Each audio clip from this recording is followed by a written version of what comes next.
The Ruined Maid by Thomas Hardy. Today, the Victorian age is popularly imagined to be a prudish, moralistic era.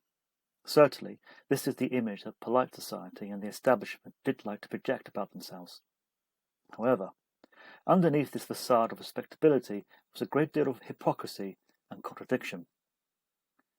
Hardy, in his novels and much of his poetry, concerned himself with exposing this and challenging the attitudes of the status quo. The Ruined Maid is one such satirical attack. There are two voices in the dramatic dialogue, both female, both from poor backgrounds. Most of the poem is taken up with the voice of a country girl, who is astonished to bump into a former acquaintance from her village, a woman called Amelia.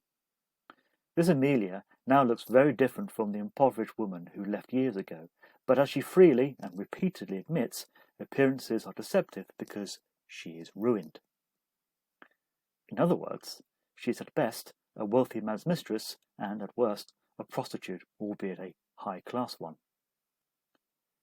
The contrast between the two women and between the old and ruined Amelia is made clear in terms of their respective situations. The new Amelia is impressive and attractive, at least superficially. Compared to her previous state of tatters and melancholy, it's hard not to draw the conclusion that corrupt behaviour has been good for Amelia.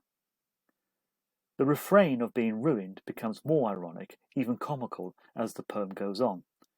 Its appearance in the final line of each stanza almost acts as a punchline to a joke. Hardy also uses the speaker's language to convey the contrast. Whilst the main speaker has a strong West Country dialect, reflecting Hardy's Dorset roots, Amelia's voice is much more refined and mannered, as the listener acknowledges. Indeed, there's an ambivalence to Amelia's pronouncements. On the one hand, as a ruined woman, she is in disgrace and occupies a position of shame. But on the other, her easy, almost offhand declaration that she is ruined suggests an unapologetic, even proud attitude. The old friend mentions that Amelia struts about town and seems to know not of megrims or melancholy. Is Amelia putting on a show of bravado, a mask to hide her inner shame? Or is she relaxed and indifferent to the opinions of others? Tellingly, the mask slips a little at the very end when Amelia tells her friend that you ain't ruined. Such ambiguity extends to the attitude of the poem and Hardy himself. Conventional Victorian society would expect a presentation that either makes a moral warning about the dangers of being a fallen woman, or which seeks to punish the vices of such women. The Ruined Maid does neither. It is made abundantly clear that Amelia's old life of grinding poverty was grim. Hardy appears to be suggesting that the only way out of such misery is to sacrifice one's virtue. As we've seen, the contrast between the two versions of Amelia is stark.